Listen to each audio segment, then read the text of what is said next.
Let's face it, there isn't so much in the world today that is comparable to the value of food. Without even thinking of it, this insatiable desire has been a constant force since the existence of the first human on planet Earth. From its raw, processed, or even cooked form, food monumentally plays an essential role in the survival of humans and animals, and of course, plants too.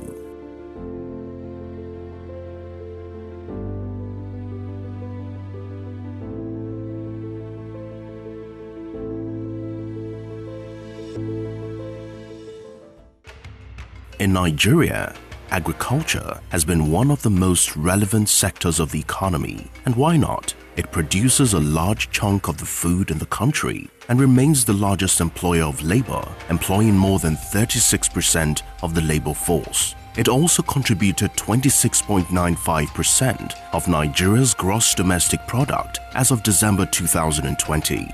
And you know what? In 2019 alone, it was recorded that Nigerians spent about 22.8 trillion naira on food. That's about 57% of the total spending by Nigerians in the same year. Today, Nigeria stands as the largest consumer of rice in Africa and the largest producer of yam and cassava in the world. But there's still a lot in this huge food market waiting to be converted into a constant revenue source and more jobs creation for millions of Nigerians.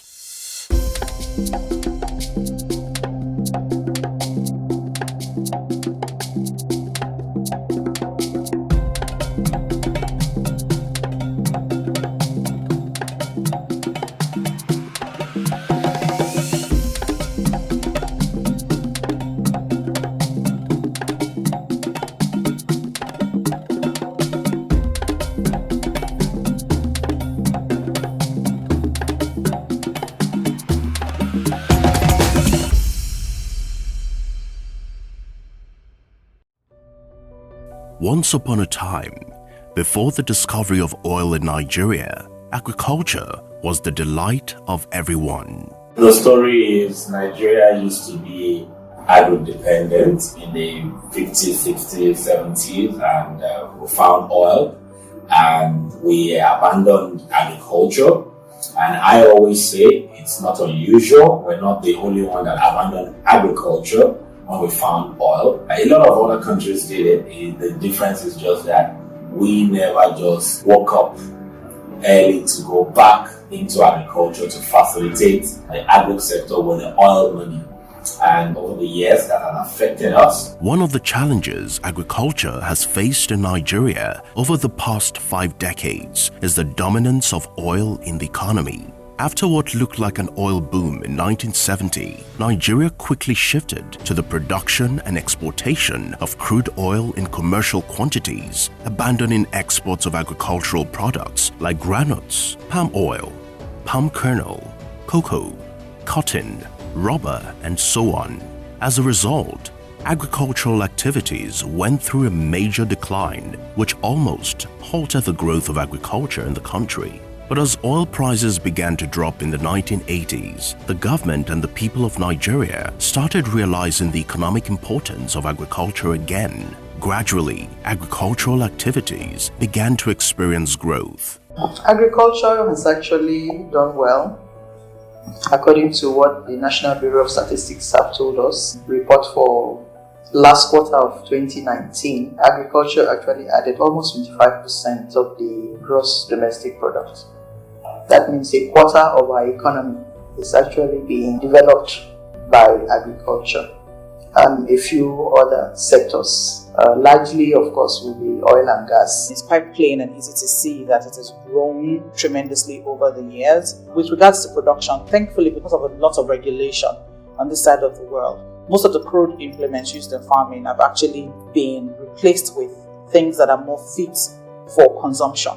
In certain areas, there are people who have already started embracing more tech-based production, and there are hubs amongst young entrepreneurs, young educated people who are coming together to get into the agri space. People are doing a lot more collaborations.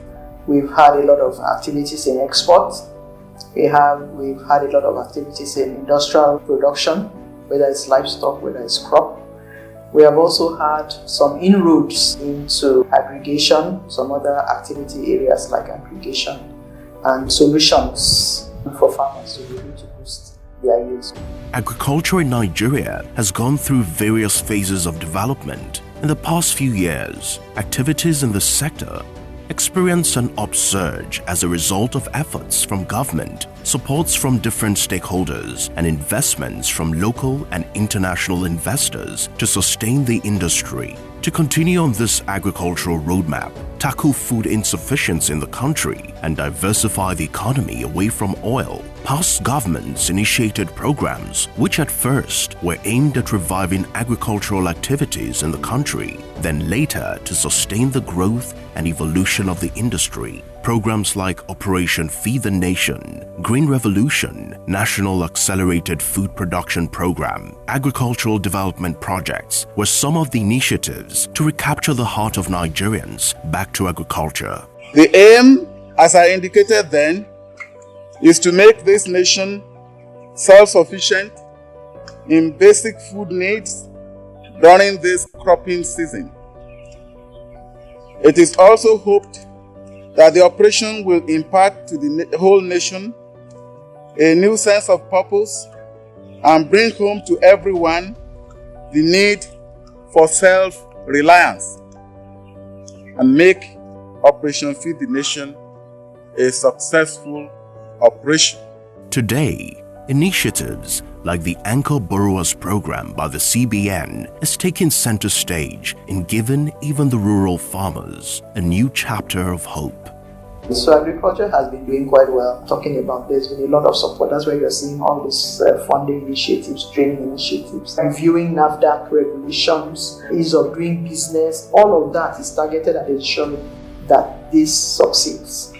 There's also been a lot of investment, local and foreign. NEPC, the Nigeria Export Promotion Council, has been very supportive of agriculture and has been sponsoring a lot of exhibitions with Nigerian products abroad.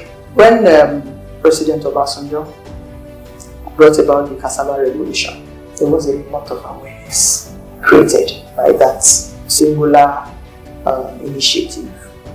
He wanted to redevelop, let's put it like that, agriculture. His involvement and his influence is not so popular, but he was also instrumental to Dr. Akinwumi Adesina coming to Nigeria, wooing him back to Nigeria to be able to do what he did when he was Minister of Agriculture. He started with President Olusegun Obasanjo. After that, I would say President Ebele Jonathan. He was the one that appointed Dr. Akinwumi Adesina. That brought the private sector, the bankers, to begin to look at, hey, this thing looks good. This man looks like us. And gradually they all began to pay attention. And not only that, they opened up opportunities and created that enabling environment. And after that now, I will choose President Muhammadu Buhari. In the overall agricultural structure lies what is called agribusiness. Agribusiness, as the name may imply, involves the farm production, storage, marketing, and selling of agricultural products for the satisfaction of the final consumer. But as seamless as this process sounds, it is not devoid of a few hiccups, especially in Nigeria. In spite of some of the daily difficulties experienced in the country, like inconsistent power supply, long hours of traffic gridlock, high cost of food products, insecurity, amongst others, agribusinesses have encountered a few unique challenges in the past couple of years. Though not insurmountable, these challenges are worth mentioning. So the challenge that's happened in the last 20 years is that we haven't had much knowledge about commercial agriculture, global standards. We haven't had much access to data. We have not had good quality inputs From the beginning, because a lot of the seeds that are being grown are not seeds that are very good. So the shelf life of the seeds, right, is very short. If you look at some of the fresh produce that come in from outside the country, Look at cucumber, peppers and all that. You put it on the table and it's there for days. Those are grown in Nigeria. Before you know what's happening, the cucumber has turned to water. There is no temperature controlled room anywhere that we're keeping our vegetables, our fruits. Everything is rotten. Then transportation. Challenge in this space is logistics, right? There's farmers making all these things. Before it gets to people who process, we lose 40 to 50% of farm produce, especially fruits and vegetables. They are very delicate. And then that automatically means that prices are higher than they should be. There's also the issue of the middleman, especially in the agri-business. So the farmer most of the time gets the least yield, the least profits for whatever produce it is he has generated on his farm or on his property, because there's a middleman who's probably the bridge between the farmer and the market and whoever the end user is. So they probably will be making more of the money, and the farmer still lives in penury, just basically on subsistence. And we talk about the palm oil, where specializing and Nigerian spices, you find out that there's so much adulteration of this product in the market.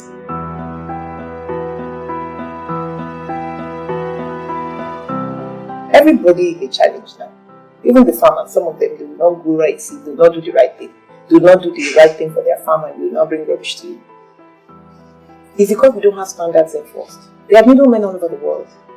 There are no standards enforced at every level of the chain. If you enforce standards, international standards, everybody's going to make money and nobody is going to feel ripped off. Everybody has their role to play. The farmer will do his own. The processor will do his own. The transporter will do his own. The one that is linking will do his own. They are all middlemen. But if there are no enforced standards anywhere, you can do anything and get away with anything. Adulteration is done openly in our market. Smoked food are painted with all sorts of things in our market. Open, it's not done at night. You go to the market now, it's done there. You can't trace a lot of the produce that are in the market. We have issues of education system that does not support the development of agriculture from primary to university. Universities think that they know everything, but that's the worst area. The universities, they do general things that don't have to do with agri, and in year 4, they now specialize. And many of them are tailored towards production. So if you are tailored towards production, you need to be involved in practicals. But they don't do practical for more than 6 months. So when they come out, they don't understand the system. Most of the graduates now are not employable. You have to really retrain and course. So the curriculum is outdated. In the 16 years I've been in this business, I've probably spoken to more than 2,000 of them. It's a very, very serious matter. We are having fights with the Ministry of Education. We are having fights with the NUC. I mean, good fights, positive fights. But let's review the curriculum. It's not working. It's not sustainable. It's not good. So that's why you have unemployable agricultural graduates, and you have a whole lot of people having losses. You should be able to employ you as a farm manager and go to sleep that you'll watch over their investment. But you don't even know what was down the line. You don't know. So we have those issues. We've also had issues of funding. I'm not meaning to slight government effort, but trader money won't do anything for me. And some of those other supports that the government actually claims they have won't do anything for me. As much as they say BOI, BOI, BOI, there's so many hurdles and obstacles. Probably an ordinary entrepreneur might not be able to scale and will not be able to access whatever it is that BOI is offering. When I look at the financial institutions in the country, they're not supporting. The designs of these interventions, for many of them, is not focused on sustainability. It's focused on now. So what can we do now to make it easier? As against, can this be sustainable 5 years from now? Because when you look at agri from the lens of sustainability, it influences interventions and incentives. The multinationals also, even in the US and India and Malaysia, a lot of the development came from the multinationals who made their corporate social responsibility funding the value chain. Inconsistent agricultural policies and enforcement are some of the issues that have impacted the growth of agribusinesses in the country. I think we have policies, just implementation mostly. Wide implementation. Then again, so many of us are greedy. Before the entrepreneur or the business owner makes money, those that are enforcing some government things, they want to take from you. Your tax breaks are not really tax breaks. They are for the high and mighty, right? So you are running a business, and before you even make a profit, they are knocking at your door to come and drain you. There are just so many taxes. So you are not even making money. You are not yet making money out of this. And almost every infrastructure and everything, you are the one putting it in place. Access to land is an issue. The law needs to be reviewed. The law that allows governments to be the one who will give me land instead of the landowner is a serious issue for us. So, and then if the government is going to give me now, voila. And I now go out to go and get it to buy from this very exorbitant. What am I going to put there? So there are so many issues for which we need more support. And what I see wrong, and I use the word wrong, in the policies we have now, is that those policies promote commercial processing as against supporting cottage industry. We're still improving power, and we're still trying to improve the transport, the road network. So we need cottage. And the more we have the cottage sector coming up, the better for the sector. Because you have to be closest to raw material. And so the cost is very expensive now. When you produce in a place and you set up because of power in an urban center, so you spend a lot of money to bring raw material to the factory, and by the time you finish the value addition, you are not competitive with what is imported. So we need those policies to change. And we have issues of bureaucracy. I bring a sample for a research institution or regulatory body to approve, and it takes them like ages. They need to get research institutes to work.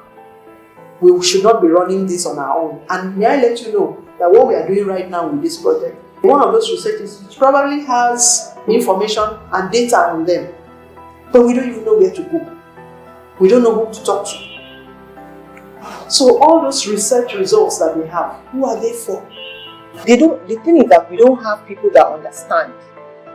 They just want to make money or get IGR.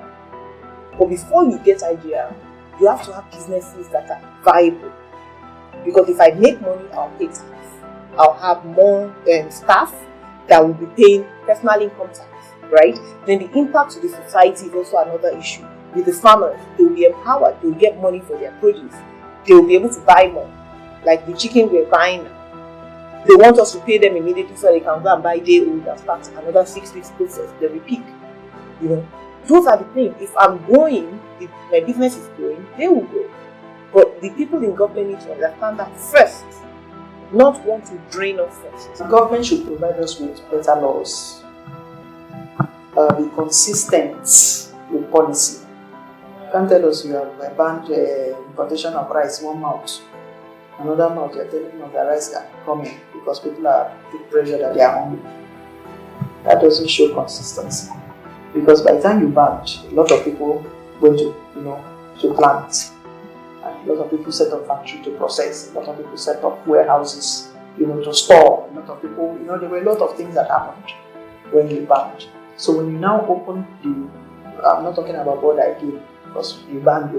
That's nothing to do with border. What you're saying is that all those efforts will come to us. Somebody that has lost, when you ban again, nobody will answer you. Because they know that you will not be consistent. So we need government to work on consistency in policy articulation.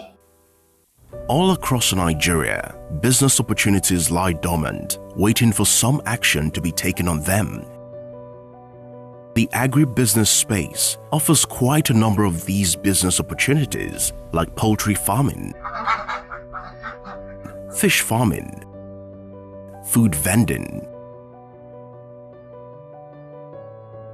fruit juice production, oil production, cassava farming, snail farming, food processing and storage, and a host of others. The opportunities are there. like I said, the pack house. You need pack house in place in almost every geographical zone of Nigeria. You can't be buying onions, and we bring onions here, and in a kg of almost 100 kg, you have almost 10 kg of sand. That's like 10%, and I've paid cash for that. Then you start breaking down the onions into like 5 or 6 items. You're wasting time. That is a business in other countries because it has gone through that, and the only thing that comes to the market is in crates that they've been graded by size.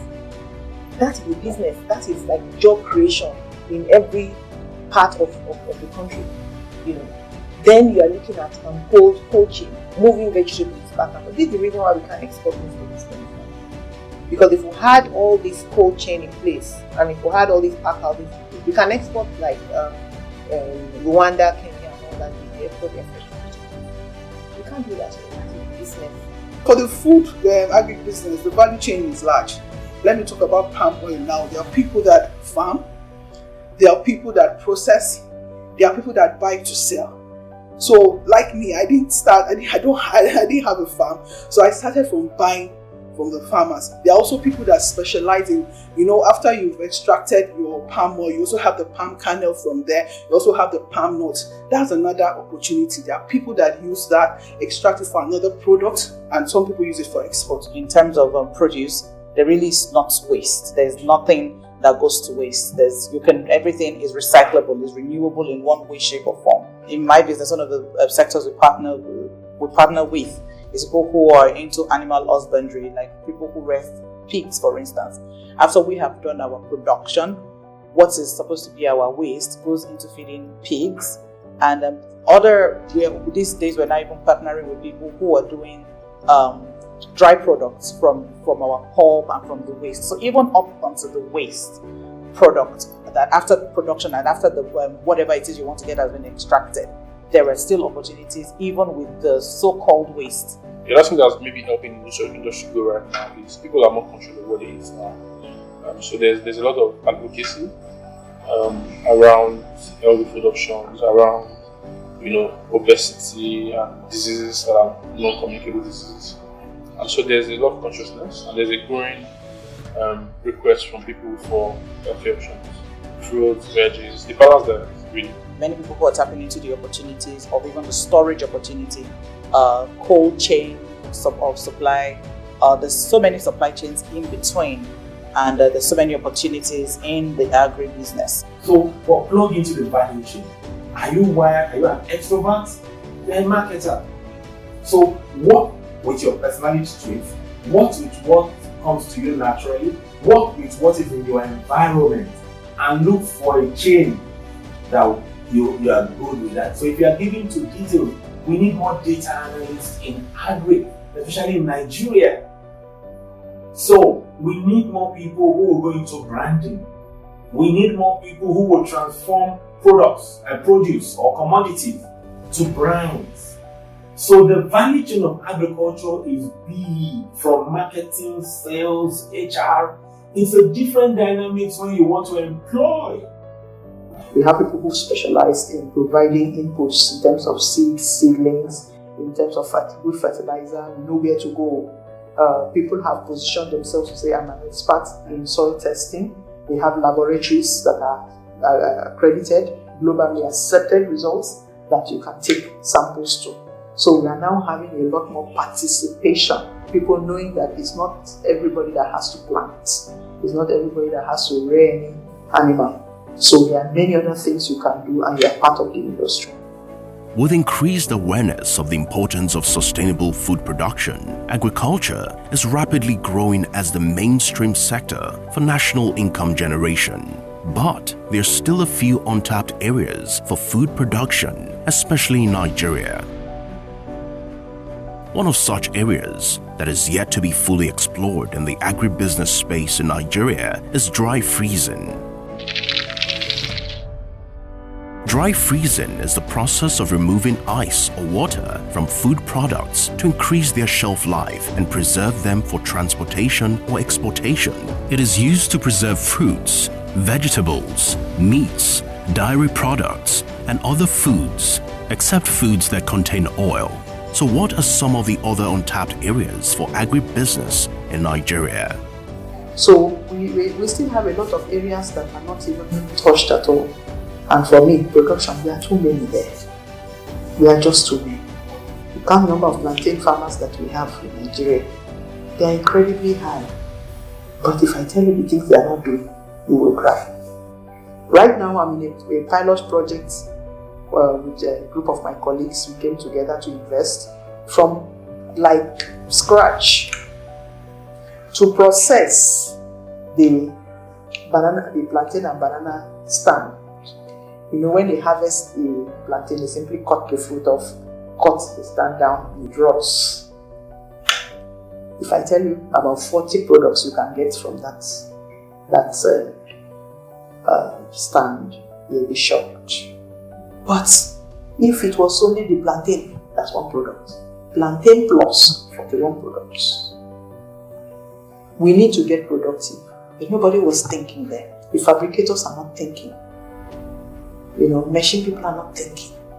Fund providers are not thinking. Only the farmer is thinking. And when his thinking stops, because he only wanted to get plantain, that's it. Why not really start doing anything? I can say we're still doing 10% of whatever is available. Our focus has been a lot on production.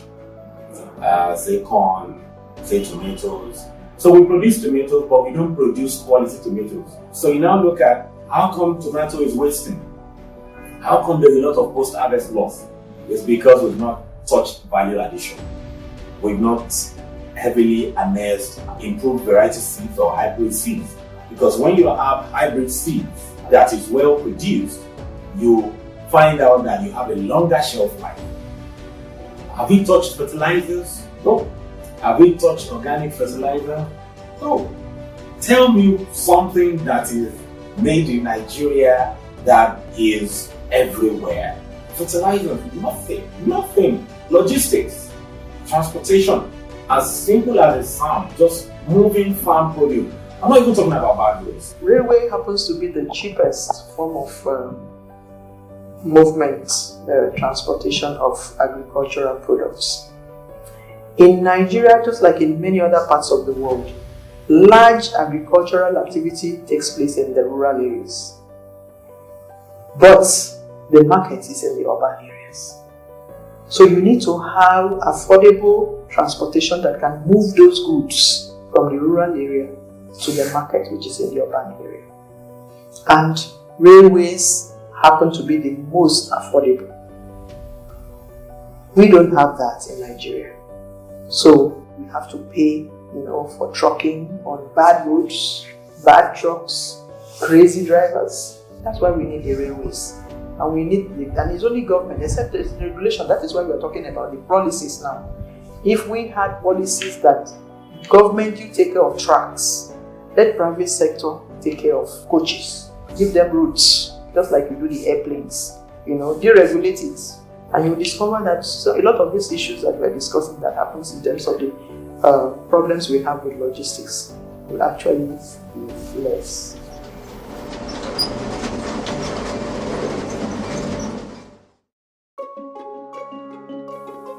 Mentorship and training are key strategies in sustaining any business or professional endeavor. Connecting with the right people, building business networks, staying up to date with technological trends, and learning essential business steps from professionals in the industry to scale up a business as an entrepreneur are all requirements for growth on the agribusiness ladder.